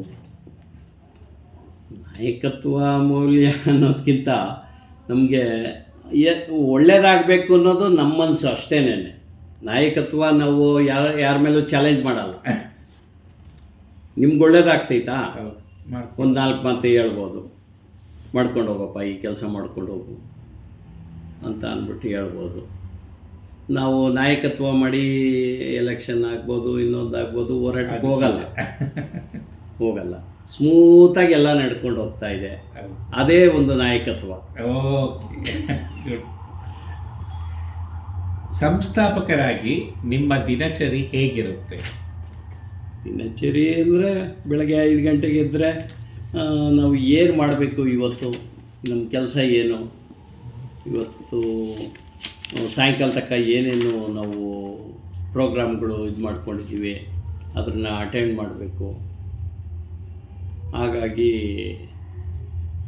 ಎಲ್ಲ ಕೆಲಸನೂ ಕರೆಕ್ಟಾಗಿ ಮಾಡ್ಕೊಂಡು ಹೋದರೆ ಅದೇ ಒಂದು ಸಂಸ್ಥಾಪಕ ಇದಾಗಿ ಬಂತು. ಮಲ್ಟಿ ಸ್ಪೆಷಾಲಿಟಿ ಆಸ್ಪತ್ರೆ ಸ್ಥಾಪನೆ ಮಾಡುವ ಯೋಚನೆ ಹೇಗೆ ಮೂಡಿತು? ಇವಾಗ ಯೂನಿವರ್ಸಿಟಿಗೆ ನಾವು ಹೋದಾಗ ಆ ನರ್ಸಿಂಗ್ ಕಾಲೇಜ್ಗೆ ಇಷ್ಟು ಬೆಡ್ಡೆಡ್ ಹಾಸ್ಪಿಟ್ಲ್ ಬೇಕು ಅನ್ನೋದು ಒಂದು ಕಾನೂನು ಪ್ರಕಾರ ಇದೆ. ಅದನ್ನು ನಾವೇ ಯಾಕೆ ಮಾಡಬಾರ್ದು? ನಾವು ಬೇರೆ ಹಾಸ್ಪಿಟ್ಲ್ಗಳು ಟೈಅಪ್ ಮಾಡಿಕೊಂಡು, ಸರ್ಕಾರಿ ಹಾಸ್ಪಿಟ್ಲ್ಗಳು ಟೈಅಪ್ ಮಾಡಿಕೊಂಡು ಹುಡುಗರನ್ನ ಅಲ್ಲಿ ಕಳಿಸ್ತಾ ಇದ್ದು. ಹಾಗಾಗಿ ನಾವೇ ಒಂದು ಹಾಸ್ಪಿಟ್ಲು ಮಾಡಬಾರ್ದು ಅಂತ ಅಂದ್ಬಿಟ್ಟು ಆ ಒಂದು ಕಾನ್ಸೆಪ್ಟ್ ಬಂದಾಗ ಈ ಹಾಸ್ಪಿಟ್ಲು ಆರೋಗ್ಯ ಸೇವೆ, ವಿದ್ಯಾಸೇವೆ ಹೀಗೆ ಎಲ್ಲನೂ ಅದರಲ್ಲಿ ಅದರಿಂದ ನೀವು ಆಸ್ಪತ್ರೆ ಕಳೆದು ಮಾಡಿಕೊಂಡ್ರಿ. ಓಕೆ. ಸಾಮಾನ್ಯ ಜನರಿಗೆ ಲಭ್ಯವಿರುವ ಹಾಗೂ ಕಡಿಮೆ ವೆಚ್ಚದ ಆರೋಗ್ಯ ಸೇವೆಯನ್ನು ನೀಡುವ ನಿಮ್ಮ ನೀತಿ ಏನು? ಇಲ್ಲಿ ಸರೌಂಡಿಂಗ್ ಇರೋರೆಲ್ಲ ಬಡವರು, ಅಂದರೆ ಏನು ಐಫೈ ಏನೂ ಇಲ್ಲ. ಇವತ್ತು ನಮ್ಮ ಹಾಸ್ಪಿಟ್ಲಲ್ಲಿ 1 ಲಕ್ಷದ ಒಳಗೇನೆ ಬಿಲ್ಲು, ಹೆಚ್ಚಿಗೆ ಏನೂ ಆಗೋದಿಲ್ಲ. ನಾವು ಒಬ್ಬರು ಬ್ರೈನ್ ಆಪ್ರೇಷನ್ ಮಾಡಿದ್ರೆ 15 ಲಕ್ಷ ಮಾಡ್ತಾರೆ ಹಾಸ್ಪಿಟ್ಲಲ್ಲಿ. ಇಲ್ಲಿ ನಮ್ಮಲ್ಲಿ 2-2.5 ಲಕ್ಷಕ್ಕೆ ಡಾಕ್ಟ್ರು ಕರೆಸ್ತೀವಿ, ಎಕ್ಸ್ಪೋರ್ಟ್ ಡಾಕ್ಟ್ರ್ ಕರೆಸ್ತೀವಿ. ಕರೆಸ್ಬಿಟ್ಟು ಅವ್ರ ಚಾರ್ಜ್ ಎಷ್ಟೈತೋ ನೋಡಿಬಿಟ್ಟು ಅವ್ರಿಗೆ ಫಿಕ್ಸ್ ಮಾಡಿ ನಮ್ಮ ಹಾಸ್ಪಿಟ್ಲಿಗೆ ನರ್ಸಿಂಗ್ ಖರ್ಚು ಇವೆಲ್ಲ ಬಂದರೆ ಸಾಕಪ್ಪ. ಇವತ್ತು ಅಷ್ಟೇ, ಅಷ್ಟು ಬಂದರೆ ಸಾಕು. ನಾವು ಅದರಲ್ಲಿ ಲಾಭ ಯಾವುದೇ ಕಾರಣಕ್ಕೂ ಎಕ್ಸ್ಪೆಕ್ಟ್ ಮಾಡಿಲ್ಲ, ಇದುವರೆಗೂ ಮಾಡಿಲ್ಲ, ಮುಂದೆ ಹೇಗೋ ಗೊತ್ತಿಲ್ಲ. ಖರ್ಚಂತೂ ಮಾಡ್ತಾಯಿದ್ದೀವಿ, ಒಂದು ಸೇವೆ ಅನ್ನೋ ಮನೋಭಾವದಿಂದ ನಾವು ಮಾಡ್ತಾಯಿದ್ದೀವಿ ಅಷ್ಟೇ. ಕೋವಿಡ್ ಕಾಲದಲ್ಲಿ ಆಸ್ಪತ್ರೆ ಮತ್ತು ಸಮಾಜ ಎರಡನ್ನೂ ನೋಡಿಕೊಳ್ಳಲು ನೀವು ತೆಗೆದುಕೊಂಡ ಕ್ರಮಗಳು ಯಾವುವು ಸರ್? ಇದು ಭಾಳ ಚಾಲೆಂಜಿಂಗು ಕ್ವಶನ್ನು ಇದು ತಾವು ಕೇಳ್ತಾ ಇರೋದು.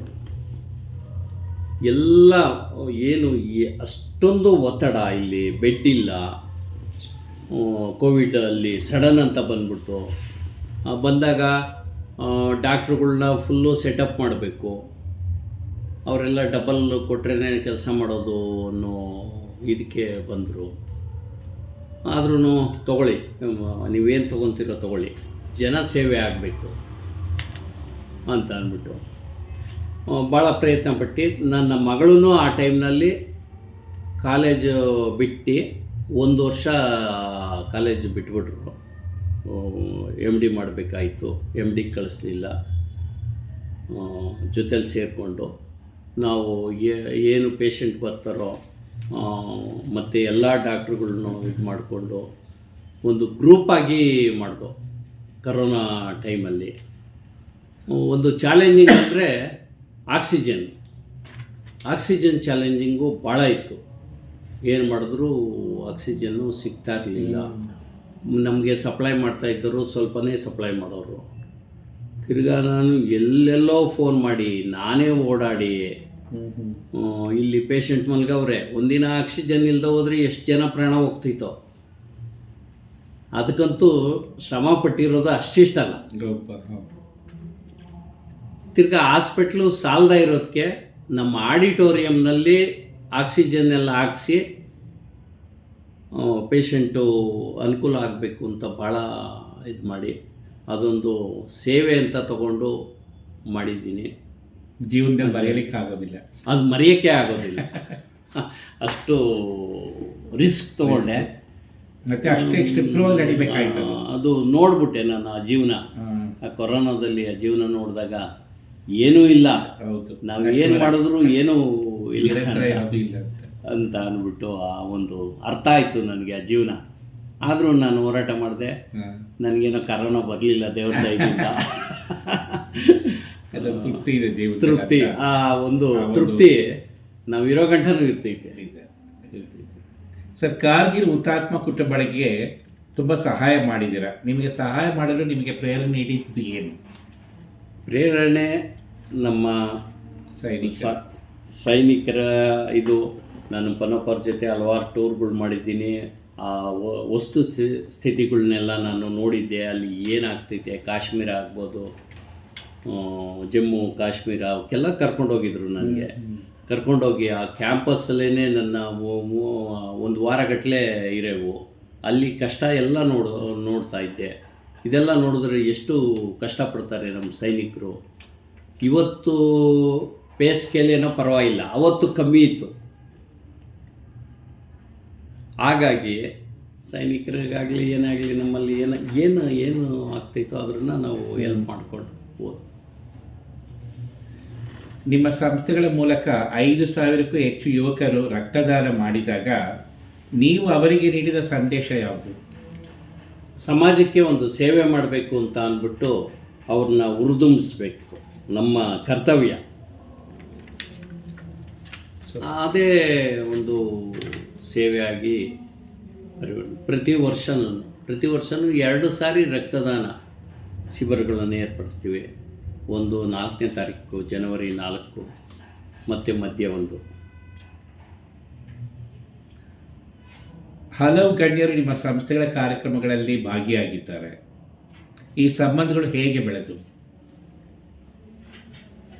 ನಮ್ಮ ಸೇವೆ ನೋಡಿದ್ರೆ ಯಾರೋ ಗಣ್ಯರು ಇವತ್ತು ಇಲ್ಲ ಅಂತ ಹೈ ಲೆವೆಲಲ್ಲಿ ಯಾರನ್ನ ಕರೆದ್ರೂ ಇವತ್ತು ನಮ್ಮ ಸಂಸ್ಥೆಗೆ ಬರ್ತಾರೆ. ನೋಡಿಬಿಟ್ಟು ಒಳ್ಳೆ ಕೆಲಸ ಮಾಡ್ತಾ ಇದ್ದೀಯ ಅಂತ ಅಂದ್ಬಿಟ್ಟು ಒಂದು ಆಶೀರ್ವಾದ ಮಾಡ್ತಾರೆ. ಅವರ ಆಶೀರ್ವಾದನೇ ಮೆಚ್ಚುಗೆ ಕೊಡಬೇಕು ನಿಮಗೆ. ಸೊ, ಇಂದಿನ ಶಿಕ್ಷಣ ಸಂಸ್ಥೆಗಳು ಎದುರಿಸುತ್ತಿರುವ ಪ್ರಮುಖ ಆಡಳಿತ ಸವಾಲುಗಳು ಯಾವುವು? ಇವತ್ತು ಭಾಳ ಕಷ್ಟಕರವಾಗೈತೆ ಶಿಕ್ಷಣ ಸಂಸ್ಥೆ ನಡೆಸಬೇಕಾದ್ರೆ. ಇವತ್ತು ಪ್ರತಿಯೊಬ್ಬರಿಗೂ ಗೊತ್ತಾಗ್ತೈತೆ, ಏನೋ ಹೈ ಲೆವೆಲಲ್ಲಿರೋ ನಡ್ಕೊಂಡು ಹೋಗ್ತವೆ. ಈ ಥರ ಹಳ್ಳೀಲಿ ನಾವು ಸಂಸ್ಥೆನ ನಡೆಸ್ಕೊಂಡು ಅದೇ ಫೀಸು ಅದೇ ಇದು, ಇವತ್ತು ಟೀಚರ್ಗಳ್ನ ಕಂಟ್ರೋಲ್ ಮಾಡಿಕೊಂಡು ನಾವು ನಡೆಸ್ಬೇಕಾದ್ರೆ ತುಂಬಾ ಕಷ್ಟ ಐತೆ. ಆದರೂ ಎಲ್ಲಿ ಗಂಟ ಆಯ್ತಿತ್ತೋ ಅದ್ರನ್ನ ಸೇವೆ ಮಾಡಲೇಬೇಕು ಅನ್ನೋದು ಒಂದು ಗುರಿ, ಅದು ಮಾಡ್ಕೊಂಡು ಹೋಗ್ತೀವಿ. ಸರಿ, ನೀವು ಪಡೆದಿರುವ ಅನೇಕ ಪ್ರಶಸ್ತಿಗಳಲ್ಲಿ ನಿಮ್ಮ ಮನಸ್ಸಿಗೆ ವಿಶೇಷವಾಗಿ ಸ್ಪರ್ಶಿಸಿದ ಪ್ರಶಸ್ತಿ ಯಾವುದು? ಡಾಕ್ಟರ್ ಅಬ್ದುಲ್ ಕಲಾಂ ಪ್ರಶಸ್ತಿ ನವದೆಹಲಿ ಡೆಲ್ಲಿಲಿ ತೊಗೊಂಡು, ಅದು ನನಗೆ ಒಂದು ಪ್ರೇರೇಪಣೆ ಕೊಡ್ತು. ಮತ್ತು ಒಂದು ವಿಷ್ಣು ದೇವಸ್ಥಾನ ಇಲ್ಲಿ ಕುಕ್ಕೆ ಸುಬ್ರಹ್ಮಣ್ಯಮ್ಮ ಅಲ್ಲಿ ಮಂಗಳೂರು 2021-22 ಅದು ಒಂದು ಪ್ರಶಸ್ತಿ ನನಗೆ ಒಂದು ಪ್ರೇರೇಪಣೆ ಕೊಡ್ತು. ಮತ್ತು ಆಮೇಲೆ ಡಾಕ್ಟ್ರೇಟು, ಅದು ನಾನು ಎಕ್ಸ್ಪೆಕ್ಟೇ ಮಾಡಿರಲಿಲ್ಲ. ನನಗೆ ವಿಷಯನೇ ಗೊತ್ತಿಲ್ಲ, ಕೊನೆಗಂಟನೂ ವಿಷಯ ಗೊತ್ತಿಲ್ಲ. ಕೊನೆ ಲೆಟ್ರ್ ಬಂದಾಗ ಡಾಕ್ಟ್ರೇಟ್ ಅಂದರೆ ಏನು ಅನ್ನೋದು ನನಗೆ ಆಶ್ಚರ್ಯ. ಅಂದರೆ ಏನೋ ಬಂದೈತೆ ತಗೊಳೋಣ ಅಂತ ಹೋದೆ. ಅಲ್ಲಿ ಹೋದಾಗ ಆ ವಿಜೃಂಭಣೆ, ಇದು ಆ ಡಾಕ್ಟ್ರೇಟ್ ಗೌರವ ಅವೆಲ್ಲ ನೋಡಿದಾಗ ನನಗೆ ಭಾಳ ಖುಷಿ. ಅಂದರೆ ಅಂತಿಂತ ಖುಷಿ ಆಗಿಲ್ಲ. ಅಷ್ಟು ತಾನಾಗಿ ಬಂತಲ್ಲ ಡಾಕ್ಟ್ರೇಟು ಅಂತ ಅಂದ್ಬಿಟ್ಟು ಭಾಳ ಖುಷಿ ಪಟ್ಟೆ. ನಿಮ್ಮ ಪಟ್ಟ ಶ್ರಮಕ್ಕೆ ಒಂದು ಒಳ್ಳೆ ದೇವರು ಒಂದು ಆ ಡಾಕ್ಟ್ರೇಟ್ ಪದವಿ ಬಂದಾಗಿಂದನೂ ಇನ್ನೂ ಮೇಲಕ್ಕೆ ಹೋಗ್ತಾ ಇದೆ ಹೊತ್ತು ಪ್ರತಿಯೊಬ್ಬರಲ್ಲೂ ಒಂದು ಗೌರವ, ಇದು ಕಳಕಳಿ, ಇವೆಲ್ಲನೂ ತಂದುಕೊಟ್ಟಿದ್ದು ಅಂದರೆ ಡಾಕ್ಟರೇಟ್ ಪದವಿ. ಅದು ಸಾಮಾನ್ಯವಾದ ಡಾಕ್ಟರೇಟ್ ಅಲ್ಲ ಸರ್ ಅದು, ಯಾಕಂದರೆ ಕರ್ನಾಟಕ ರಾಜ್ಯ ಮುಕ್ತ ವಿಶ್ವವಿದ್ಯಾಲಯ KS OU ಅಂತವ್ರು ಇಲ್ಲ ಇಲ್ಲ, ಭಾಳ ಖುಷಿ ಆಯಿತು ಆ ವಿಷಯದಲ್ಲಿ ಮಾತ್ರ. ಇವತ್ತು ನನಗೆ ಭಾಳ ಸಂತೋಷ ಐತೆ. ಅದ್ರ ಮೇಲೆ ಸಣ್ಣ ಪುಟ್ಟ ಇವೆಲ್ಲ ಬರ್ತಾ ಇರ್ತವೆ, ಹೋಗ್ತಾ ಇರ್ತವೆ. ಆಮೇಲೆ ಆ ಸಮಾರಂಭದಲ್ಲಿ ಇನ್ನೊಬ್ಬರು ಇದ್ರು ಗೌರವಾನ್ವಿತ ರಮೇಶ್, ಇವು ನಮ್ಮ ರಾಷ್ಟ್ರಪತಿಗಳು ದ್ರೌಪದಿ ಮುರ್ಮು. ದೊಡ್ಡವ್ರ ಕೈಲಿ ನಾವು ಆ ಲೆವೆಲ್ಗೆ ಹೋಗ್ಬಿಟ್ವಲ್ಲ ಈ ಇದರಿಂದ ಅಂತ ಅಂದ್ಬಿಟ್ಟು ಅದರಷ್ಟು ಖುಷಿ ಇನ್ಯಾವುದೂ ಇಲ್ಲ. ನಾನು ಇವತ್ತು ನೋಡ್ಕೊಳ್ತಾ ಇರ್ತೀವಿ ನಮ್ಮ ಒಂದು ಇದು. ಪ್ರಶಸ್ತಿಗಳು ಜವಾಬ್ದಾರಿ ಹೇಗೆ ಹೆಚ್ಚಿಸುತ್ತೆ ನಿಮ್ಮ ದೃಷ್ಟಿಕೋನದಲ್ಲಿ? ಪ್ರಶಸ್ತಿಗಳು ತಗೊಂಡಾಗ ಆತನ ಜವಾಬ್ದಾರಿ ಹೆಚ್ಚಿಗೆ ಆಗ್ತಾ ಹೋಗ್ತಾ ಇರ್ತೈತೆ, ಅದು ಕೆಳಮಟ್ಟಕ್ಕೆ ಹೋಗಲ್ಲ. ಏನೇ ನಾವು ಯೋಚನೆ ಮಾಡೋ ರೀತಿಯೇ ಬೇರೆ ರೀತಿಗೆ ಹೊರಟೋಗ್ತೈತೆ. ನಾವೇನು ನಮ್ಮ ಪ್ರಶಸ್ತಿಗೆ ತಗೊಳ್ತಾ ಇದ್ದೀವಿ, ಅದಕ್ಕೆ ಒಂದು ಸೇವಾ ಧರ್ಮ ಅದಿರಬೇಕು. ಆ ಪ್ರಶಸ್ತಿಗೆ ಹೌದು, ಪ್ರಶಸ್ತಿ ಕೊಟ್ಟರು ತೊಗೊಂಬಂದೋ ಇಟ್ಕೊಂಡು ಅಂತ ಅಂದರೆ ಏನೂ ಆಗಲ್ಲ. ಅದು ಮತ್ತೆ ಅದು ಚಾಲೆಂಜಿಂಗ್ ಆಗಿ ಹೋಗಬೇಕು, ಮುಂದೆ ಬೆಳೀತಾ ಹೋಗಬೇಕು. ಅದು ಸಾರ್ಥಕವಾದ ಪ್ರಶಸ್ತಿ ಅಂತ ಹೇಳ್ತಾರೆ. ಈಗ ನಿಮ್ಗೆ ಮುಂದೆ ನಾವು ಈ ಪದ್ಮಶ್ರೀ, ಪದ್ಮಭೂಷಣ, ವಿಭೂಷಣ ಅವು ಖಂಡಿತ ಬಂದೇ ಬರುತ್ತೆ. ನಿಮ್ಮ ಬದುಕಿನ ಹಾದಿಯಲ್ಲಿ ಕುಟುಂಬದ ಬೆಂಬಲ ಹೇಗಿತ್ತು ಸರ್? ಕುಟುಂಬದಲ್ಲಿ ನಮ್ಮ ತಂದೆ ತಾಯಿದು ಮೊದಲ ಬೆಂಬಲ ಅಂತ ಹೇಳ್ಬೋದು. ಏಕೆ ಅಂತ ಅಂದರೆ ಎಲ್ಲ ಜವಾಬ್ದಾರಿನೂ ನನಗೆ ವಹಿಸಿದ್ದರಿಂದ ಕುಟುಂಬದಲ್ಲಿ ಯಾವ ತೊಂದರೆನೂ ಇಲ್ದಂಗೆ ನಾವು ಇದು ಮಾಡ್ತೀವಿ. ಒಂದು ಕಲಹ ಆಗಲಿ ಇದಾಗಲಿ ಕುಟುಂಬದಲ್ಲಿ ಖುಷಿಯಾಗಿ ಇವತ್ತು ಅಷ್ಟೇ. ಇವತ್ತು ನಾನು ಇಲ್ಲಿ ಕೂತಿರ್ಬೋದು, ಅವರಲ್ಲಿರ್ಬೋದು, ಇವತ್ತು ಅಷ್ಟೇ ಪ್ರೀತಿಯಿಂದ ಕುಟುಂಬದಲ್ಲಿದ್ದೀವಿ. ನಾವು ಕುಟುಂಬ ಯಾವತ್ತೂ ಕಡೆಗಣಿಸಿಲ್ಲ. ಅಣ್ಣ ತಮ್ಮಂದಿರಲ್ಲಿ ಹುಟ್ಟುವಾಗ ಅಣ್ಣ ತಮ್ಮಂದಿರು, ಬೆಳೆಯುವಾಗ ದಾಯಿದ್ಗಾರರು ಅಂತ ಹೇಳ್ತೀವಿ. ಆ ಭಾವನೆ ನನ್ನಲ್ಲಿ ಇಲ್ಲ. ಕುಟುಂಬನೇ. ಮುಂದಿನ ಪೀಳಿಗೆಗೆ ನೀವು ನೀಡಬೇಕೆಂದುಕೊಳ್ಳುವ ಜೀವನ ಸಂದೇಶಗಳು ಯಾವುವು ಸರ್? ಇದು ಭಾಳ ಚಾಲೆಂಜಿಂಗ್ ಕ್ವಶನ್.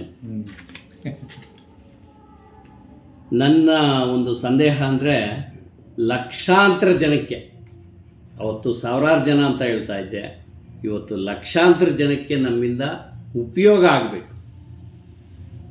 ಏನಾಗಲಿ ಅದು ಉಪಯೋಗ ಆದರೆ ಅದೇ ಒಂದು ಜೀವನ ಮಟ್ಟ, ಒಂದು ಸಾರ್ಥಕದ ಬದುಕು ಆಗೋಕ್ಕೆ ಸಾಧ್ಯ ಆಗ್ತೈತೆ ಅಂತ ಅಂದ್ಬಿಟ್ಟು ನನ್ನ ಒಂದು. ಸೊ ಆದಷ್ಟು ಪ್ರತಿಯೊಬ್ಬರು ಇನ್ನೊಬ್ಬರಿಗೆ ಸಹಾಯ ಮಾಡಿ ಅನ್ನೋದು ನಿಮ್ಮ ಒಂದು ಸಂದೇಶ. ಎಲ್ಲರಿಗೂ ಅದೇ ಹೇಳ್ತೀನಿ, ಜೀವನ ಸಾರ್ಥಕ ಆಗುತ್ತೆ. ಇನ್ನೊಬ್ಬರಿಗೆ ಇದು ಮಾಡಿ ಅಂತ ಅಂದ್ಬಿಟ್ಟು ಹೇಳ್ತೀನಿ.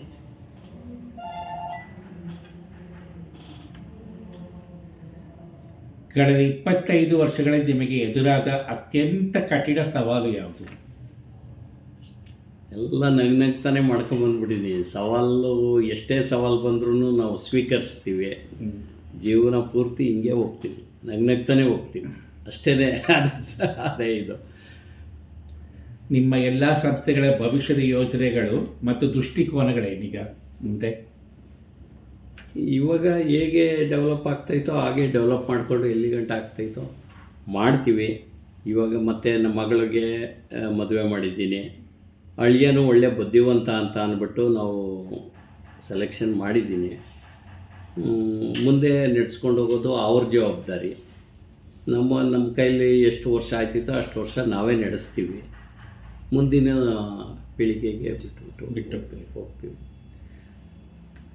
ಮುಂದಿನ 10 ವರ್ಷಗಳಲ್ಲಿ ಶಿಕ್ಷಣ ಕ್ಷೇತ್ರದಲ್ಲಿ ಯಾವ ಬದಲಾವಣೆಗಳು ನೀವು ನಿರೀಕ್ಷಿಸ್ತೀರಾ? ತುಂಬ ಆಸೆ ಇದೆ ಈ ಕ್ಷೇತ್ರದಲ್ಲಿ. ಒಂದು ಇಂಜಿನಿಯರಿಂಗ್ ಕಾಲೇಜ್ ಮಾಡಬೇಕು ಅಂತ ಇದೆ, ಒಂದು ಯೂನಿವರ್ಸಿಟಿ ಕಟ್ಟಬೇಕು ಅಂತ ಆಸೆ ಇದೆ. ಆ ಮಟ್ಟಕ್ಕೆ ಹೋಗೋದು ತುಂಬ ಕಷ್ಟ ಐತೆ. ನಾವೇನೇ ಮಾಡಿದ್ರೂ ಆ ಮಟ್ಟಕ್ಕೆ ಹೋಗಬೇಕು ಅಂತ ಅಂದರೆ ಅದು ಸಿಂಗಲ್ ಹ್ಯಾಂಡು ಭಾಳ ಕಷ್ಟ ಐತೆ. ಆದರೆ ಎಷ್ಟು ಸಾಧ್ಯವಾಯ್ತಿತ್ತೋ ಅಷ್ಟು ಮಾಡೇ ಮಾಡ್ತೀನಿ. ಕರ್ನಾಟಕದ ಯುವಕರಿಗೆ ನಿಮ್ಮ ಕನಸು ಯಾವುದು? ಇವತ್ತು ಯುವಕರು ಏನಾಗಿದ್ದಾರೆ ಅಂದರೆ ಎಲ್ಲರಿಗಿಂತನೂ ಫಾಸ್ಟು, ಎಲ್ಲ ಮೊಬೈಲಲ್ಲೇ ಇಟ್ಕೊಂಡವ್ರೆ, ಎಲ್ಲನೂ ಇನ್ಫಾರ್ಮೇಷನ್ ಎಲ್ಲ ಮೊಬೈಲಲ್ಲೇ ಇಟ್ಕೊಂಡವ್ರೆ. ಅವ್ರ ಗುರಿನೇ ಒಂಥರ. ಅದಕ್ಕೆ ತಕ್ಕಂತೆ ನಾವು ಸಂಸ್ಥೆಯಲ್ಲಿ ಏನು ಕೊಡಬೇಕೋ ಅವ್ರಿಗೆ ಅದನ್ನು ಕೊಟ್ಟರೆ ಆ ಸಂಸ್ಥೆನ ನೆನೆಸ್ಕೊತಾರೆ ಆ ಯುವಕರು. ಯುವಕರಿಗೆ ದೇಶ ಸೇವೆಗೆ ಮುಡಿಪಾಗಿ ಅಂತ ಹೇಳ್ತೀರಾ? ಹೇಳ್ತೀನಿ, ಅದು ಏನಿ ಸ್ಪೀಚಲ್ಲೂ ಹೇಳ್ತೀನಿ. ಫಸ್ಟು ನಾನು ಹೇಳೋದೆ ಅಷ್ಟೇ, ನೀವೇನಾದರೂ ಮಾಡಿ 4 ಕಾಳಿಗೆ ಅನುಕೂಲ ಆಗೋ ಕೆಲಸ ಮಾಡಿ. ಇದು ಇತಿಹಾಸವು ನಿಮ್ಮನ್ನು ಹೇಗೆ ನೆನಪಿಸಿಕೊಳ್ಳಬೇಕು ಎಂದು ನೀವು ಬಯಸುತ್ತೀರಿ? ಕರ್ತವ್ಯ, ನಾವು ಮಾಡಿದ ಒಂದು ಕರ್ತವ್ಯದ ಮೇಲೆ ಆ ಒಂದು ಗುರುತು ಇತಿಹಾಸನೇ ನೆನೆಸ್ಕೊಳ್ತೀವಿ. ನಾವು ಮಾಡಿರೋ ಕರ್ತವ್ಯ ಅದು ಕೆಲಸ ತೋರಿಸ್ತೈತೆ.